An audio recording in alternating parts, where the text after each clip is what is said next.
তো hello friend, welcome back to my channel. তো তোমরা সবাই কেমন আছো? আশা করি ভালো আছে। তো এই দেখো সকাল সকাল আমার কাজ শুরু হয়ে গেল। তো সবজি কাটছি, এখন রান্না করব। যাই হোক, হচ্ছে আমার দৈনন্দিন জীবনের কাজ। সবজি কেটে নিলাম, তারপরে হলো যেন উনানটাও ঠিক করে নিই। আর উনান ঠিক করতে করতে আমি আমার বউয়ের সাথে ঝগড়া শুরু করে দিলাম। মানে উনানটা ঠিক আমার হাতে ভাঙেনি, কিন্তু আমার ছেলের হাতে ভেঙেছিল। কিন্তু এখন যদি এটা ঠিক না করি তবে রান্না করতে পারবো না। আর চারিটা এমনভাবে ভেঙেছে, সেটা মানে ঠিক হচ্ছে না। তো ঠিক করতে করতে একটু হাসাহাসিও করলাম আমি আমার জায়ের সাথে। যাই হোক, সেই ভয়েসটা তোমাকে বললাম, সেখানে একটু খারাপ কথাও ছিল। তো এই হচ্ছে আমার উনানের ঘর। এখানে আমি রান্না করি, সবসময় করি না, যখন পরিস্থিতি স্বীকার করতে হয়। মানে যখন হয়তো গ্যাসটা ভরতে পারি না তখন করি। আর গ্যাসে সবসময় রান্না করলে আমার খুব অসুবিধা হয়ে পড়ে, গ্যাস ভরা খুবই কষ্ট হয়ে দাঁড়ায়। তো যাই হোক, এটা হচ্ছে আমার উনান। এই উনানটা আমার জানো আজকে 4 বছর থেকে উনান আমি রান্না করি। তো ফ্রেন্ড, তোমরা ভালো থাকবে, সুস্থ থাকবে। আর আমার মানে রেখেতে কিউট ব্লগসে তোমাদের সবাইকে স্বাগত জানাই। তো কাজ করতে করতে অনেক অনেক কথা বললাম, সেগুলো তোমাদের সঙ্গে শেয়ার করতে পারলাম না, কারণ এই কথাগুলোর মাঝখানে অনেকগুলো খারাপ ভালো সব কিছু মিশিয়েছিল। তো যেগুলো সবার সামনে বলা মানে উচিত না বা ঠিক না। তো এই দেখো, আমি আমার বাবার সাথে ঝগড়া করছিলাম এই উনান নিয়ে।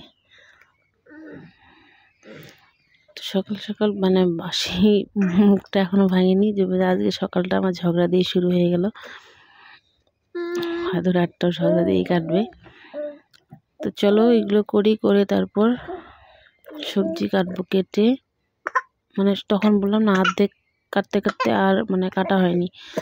তখন পেছন দিকে তাকিয়ে দেখি যে আমার তো উনান ঠিক করা হয়নি। পরে এইভাবে রেখে আমি আবার উনানটা ঠিক করলাম। আবার বাসি কাপড়টা ছেড়ে আসলাম, এসে এখন মেয়ের খিচুড়ির জন্য সবজিটা কাটি। মানে মেয়ে গাজর, বিনস, মটরশুঁটি সব কিছু দিয়ে ওর জন্য খিচুড়ি করি। আর আজকে একটু করবো শুটকি মাছ। তো যাই হোক, আমার কাটাকাটি হয়ে গেল। এখন সব এগুলো ঝাড় দিয়ে বসে করে তারপরে মেয়ে খিচুড়িটা করে মেয়েকে মানে সেই লাস খাইয়ে নেব রান্নার আগে। ওই দেখো বড় রান্না করছে। বললাম সকালে আজকে মানে আমার মাথা গরম হয়েছিল, পরে ওই একটু আমাকে হেল্প করে দিল। আর আমার মেয়ে কিছুতেই সেরিল্যাক্স খায় না। ওকে আমি বলো তুই কি, এখন সেরিল্যাক্স বন্ধই করে দিয়েছি। তো এখন খিচুড়ি খায়, রুটি খায়, এইগুলোই খায়। তো এই দেখো, ওর হচ্ছে ভাই বোন দুজনে খেলছে।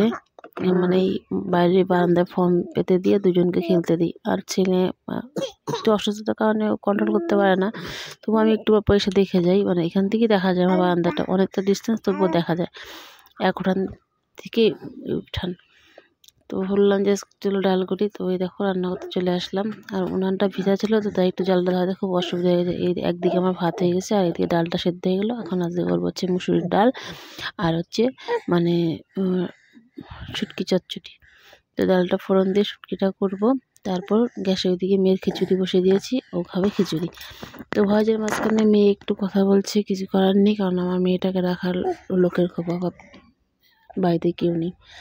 মানে তাই ওকে নিয়ে আমি ভয়েস তো দিচ্ছি। অনেকদিন থেকে ভিডিও দেওয়া হয় না। যাই হোক, মানসিক চাপ, টেনশন অনেক কিছু আমার মাথার উপর আছে, কিন্তু কিচ্ছু করার নেই। ভাবলাম যে না, তার মাঝখানে একটা ব্লগ রেডি ছিল, সেটাই ভাবলাম তোমাদের সঙ্গে শেয়ার করি। ঠিক আছে, আমার দৈনন্দিন জীবনের কাজ। তোমাদের ভালো লাগলে তোমরা আমার পাশে থাকো, সাপোর্ট করো। আর সব থেকে বড় কথা যে সত্যি আমার জীবনটা খুবই কষ্টের। তাই দেখো সব সারাসারি হয়ে গেলো, স্নান টান করে মেয়েকে খাইয়ে নিয়ে আমাদের বাড়ির পেছনে রোদ্রে আসছি। তো প্রচণ্ড ঠান্ডা, তো তাই ওখানে রোদ্রে পটি নিয়ে চলে আসি। এখানে আমি 1 ঘন্টা আধা ঘন্টা ওখানে সময় কাটাই। সেখানে বসে বসে ইনস্টাগ্রামে রিলসে করলাম ওকে নিয়ে 2টা। তো এইভাবে এক হাত ধরে নিলে গ্রুপ মানে এমন হামাগুড়ি দেয়, ওই হামাগুড়ি দিতে দিতে ও খেতে চলে যায়। ওই ভুট্টা খেতে গিয়ে মানে আমি কোনো কিচ্ছু ওকে নিয়ে করতে পারি না, কিন্তু কিছু করার নেই। ওকে দিই, এই বাড়ি ট্রান্সফার করি, করে কাজ করি। তো এই হচ্ছে আমার সোনা মা।